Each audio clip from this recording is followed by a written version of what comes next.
President Biden looking to triple tariffs on Chinese steel. That's in a bid to compete with former President Trump on being tough on the communist regime. Joining us now live is NTD's White House correspondent Iris Tao. Good evening, Iris.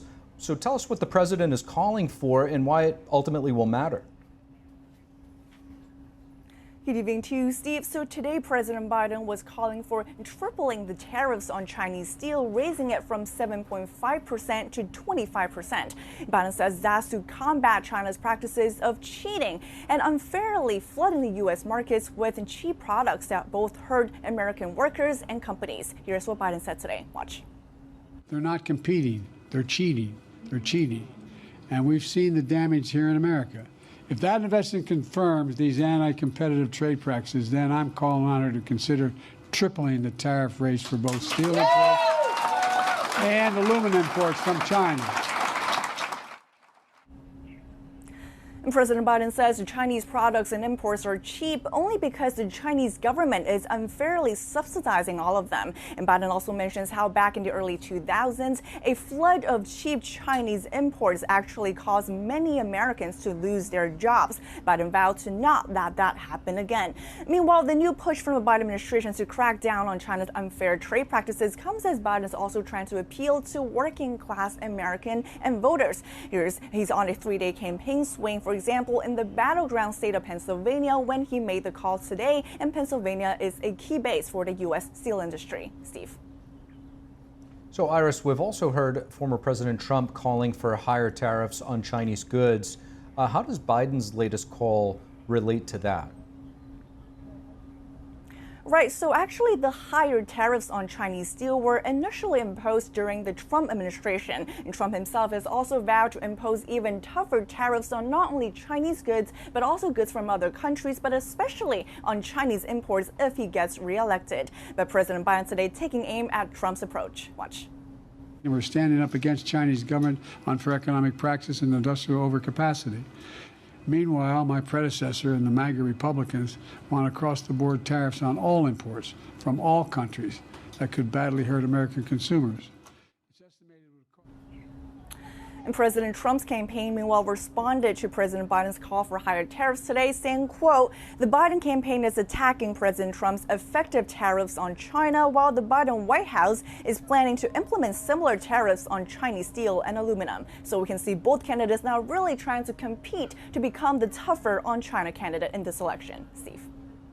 Well, it certainly comes at a time you see Beijing, Iris, taking a propaganda victory lap with first quarter growth seeming to grow a bit from flooding the market with those cheap goods. We'll be keeping an eye on that. Iris Tao at the White House, thank you. And more on this newly launched investigation into the CCP, the Committee on Oversight and Accountability, today holding that first of what will be several hearings on the Chinese Communist Party's harmful influence in America. NTD's Washington correspondent Jack Bradley brings us more. The House Oversight Committee has launched an investigation into the Chinese regime's harmful influence here in the U.S. The goal is to expose and stop what they call the Chinese regime's political warfare campaign. Members of Congress and a panel of experts dove into areas like education, where the Chinese Communist Party has set up so-called Confucius schools and institutes, from preschool to college, to spread the party's propaganda and praise communism. Other topics included the Chinese regime's attempts to sabotage American agriculture, technology, and business, even going so far as to threaten the Chinese diaspora. There's transnational repression occurring. We had a hearing with regard to that issue where they're going after dissidents, they're going after critics of the regime, they're going after Tibetans and Uyghurs and other minorities, Hong Kongers who live in the U.S. For years, China, or CCP, China, has pretended to be our friend, all the while undermining every institution we have. Shenyun Performing Arts has long been the target of the Chinese regime because it displays what China was like before communism. And many of the performers practice Falun Gong, a spiritual discipline based on truthfulness, compassion, and tolerance, which is persecuted by the Chinese regime. Theaters received emails threatening mass shootings and bombings if they refused to cancel Xianxiang performances. Pyongyang has reported multiple instances where the tires of their tour buses have been slashed. They are frankly criminal acts by a foreign government against our people on our soil. This is something that has to be prioritized with a response in the bilateral relationship with the PRC, rather than a shoulder shrug or something that we kind of quietly say that we talked about later. Uses our own media. One good example is its attack on the Falun Gong. It's basically convinced the entire academic university system in the United States that they are a brainwashed cult. They've done the same thing to our media institutions. And so, you know, that is the way they do it, is by controlling our own narratives within the You're saying that they're not a brainwashed cult? I think they're just a group of people that are dissidents of the Chinese Communist regime. Yeah, I agree with you too. They put on a pretty cool dance routine. It's pretty cool. The committee says it will continue to expose and combat the threats that the Chinese regime poses to U.S. national security. Reporting from Washington, D.C., Jack Bradley, NTD News. I had a chance to speak with the Oversight Committee Chairman James Comer over this hearing investigating the CCP's infiltration. The first of what he says will be a series of hearings on the matter. Here's a listen. Chairman James Comer, thank you so much for joining. My pleasure. Chairman, you've launched a sweeping investigation as the House Oversight Committee Chairman into the CCP's political warfare. If you could, help us shed some light on some of the tactics they use to infiltrate and influence our society.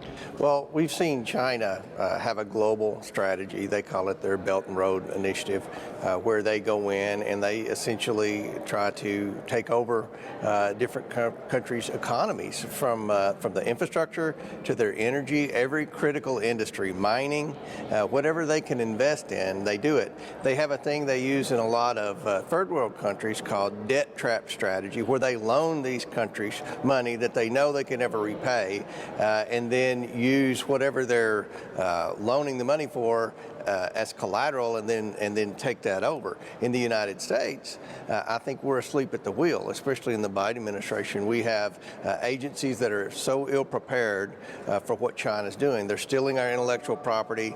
They manipulate their currency.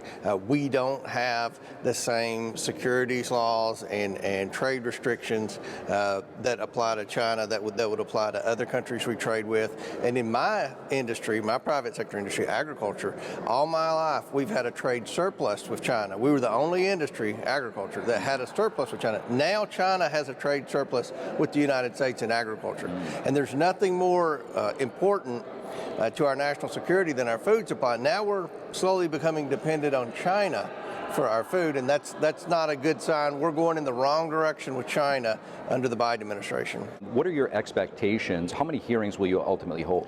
Well, we'll hold as many as we need. Right now, we don't find very many government agencies that are prepared for what China's doing. I don't think they have knowledge of what China's doing. They're certainly not prepared. Every agency needs to have a China plan. China is our biggest adversary. They have more wealth than we have.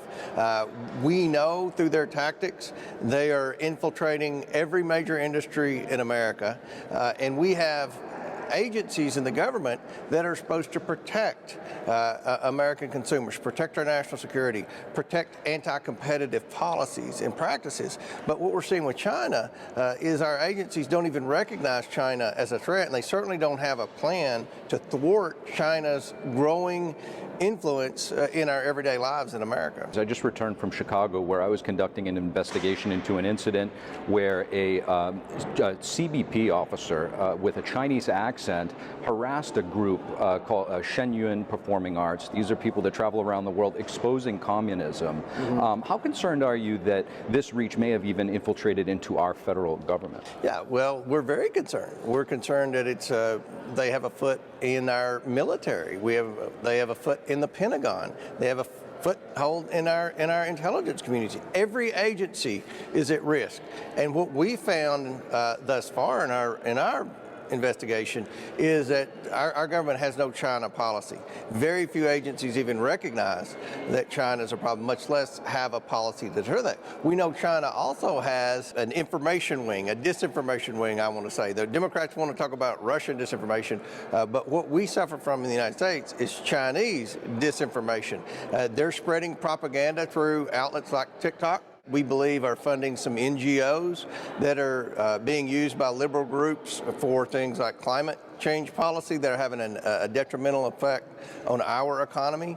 We believe that they're pushing some of this left-wing energy policies that's significantly contributing to inflation in the United States, that's deteriorating our energy independence in the United States. So we believe that China, through their propaganda outlet, already has a pretty big presence in the United States.